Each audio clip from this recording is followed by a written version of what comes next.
Nung sinabi mo na yung isa sa mga business niyo is yung ride-hailing app, kayo pala yun. Ah, So, so parang yes. yung mga pinapasok niyo talagang kailangan inaaral mabuti at talagang very high profile din. So, meron ka Yes. bang mga paghahanda na ginawa? Nag-business course ka ba? Or pinasok mo na No, lang? not yet. But parang para akong apprentice ng asawa ko. So, because he's really good in business, siya yung pinaka-utak niyan.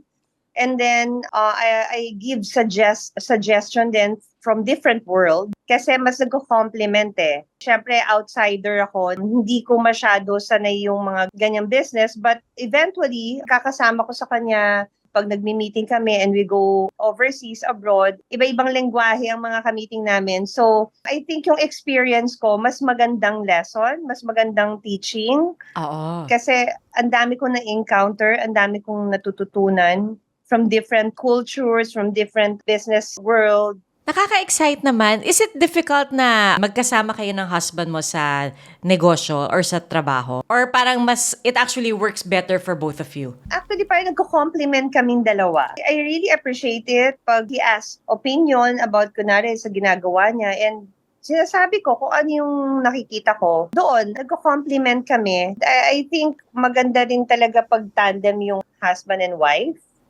sa Mhm. business, mas nagiging fruitful.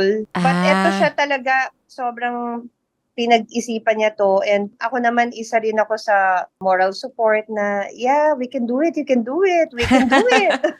Let's do this together.